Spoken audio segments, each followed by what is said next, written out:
अर्थमंत्री निर्मला सीतारामन यांनी आज जो काही अर्थसंकल्प सादर केला तो शेती क्षेत्राच्या दृष्टिकोनातून अत्यंत निराशाजनक आहे.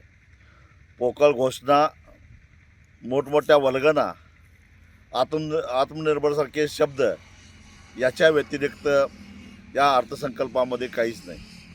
रासायनिक खताच्या वाढत्या किमती आणि त्या किमती नियंत्रित करण्यासाठी खतावरच्या सबसिडीमध्ये वाढ करण्याचं काही निर्णय घेतलेला या अर्थसंकल्पामध्ये दिसत नाही.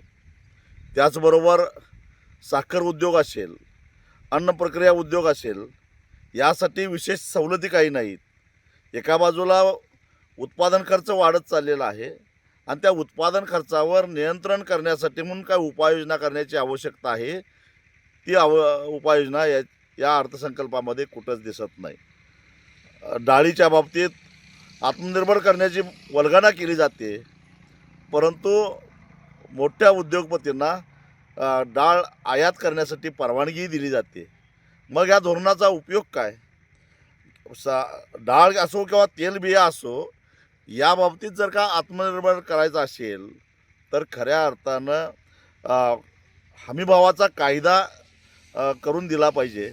कारण जोपर्यंत शेतकऱ्याला मला हमखास गॅरंटेड एवढे पैसे डाळीतून, मग ते डाळ पिकं असतील, सोयाबीन असेल, तूर असेल, हरभरा असेल किंवा वाटाणा असेल, यातून मिळणार अशी खात्री त्याला होत नाही, तोपर्यंत डाळवर्गीय पिकाकडे शेतकरी वळणार नाही. तीच परिस्थिती तेलबियाच्या बाबतीतली आहे आणि त्या बाबतीत काहीच उपाययोजना केलेली दिसत नाही.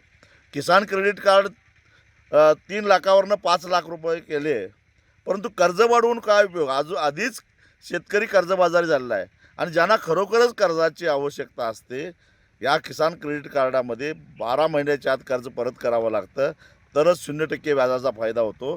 परंतु केळी आणि ऊस पिकवणाऱ्या शेतकऱ्यांना 12 महिन्यामध्ये कर्ज परत करणं शक्यच नाही. मग ह्या योजना नेमक्या कुणासाठी आहेत, कशासाठी आहेत? साखर उद्योगाच्या संदर्भामध्ये काहीच नाही.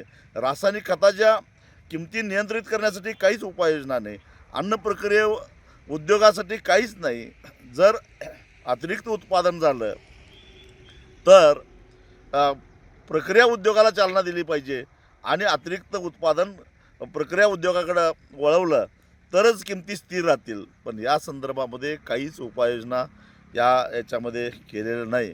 त्यामुळं जरी मोठमोठ्या वल्गना केल्या असल्या तरी शेती क्षेत्राच्या दृष्टिकोनातून हा अर्थसंकल्प अत्यंत निराशाजनक आहे. एका बाजूला इथेनॉलचं उत्पादनाकडे वाढ करायचं सरकार संकल्प करतं आहे, पण इथेनॉलच्या किमती वाढवून देत नाही. त्याचबरोबर साखरेचा जी बेसिक किंमत आहे ती वाढवत असताना सरकार कचरतं आहे. मग एकूणच उद्योगाला चालना कसं मिळेल, रोजगार कसा तयार होईल, हा सगळा अनुत्तरित प्रश्न आहे. कापसाच्या बाबतीतही तेच आहे. जर नवनवीन तंत्रज्ञान कापसात आणायची भाषा करता, तर मग बीजी कापसाला देशामध्ये आणायला बंदी का? आणि त्याच बीजी कापसापासून तयार झालेलं सर्किट तेल मात्र परदेशातून आयात होतं. त्याच बायोटेक्नॉलॉजीतून तयार झालेली जी काही बियाणं आहेत, त्यातून तयार झालेल्या सोयाबीनचे पदार्थ सगळे भारतामध्ये आयात होतात.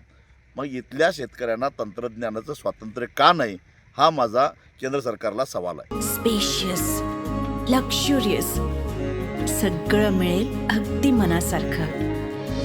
बटू बिल्डर्स यांचा नवीन गृहप्रकल्प गृहलक्ष्मी रचना.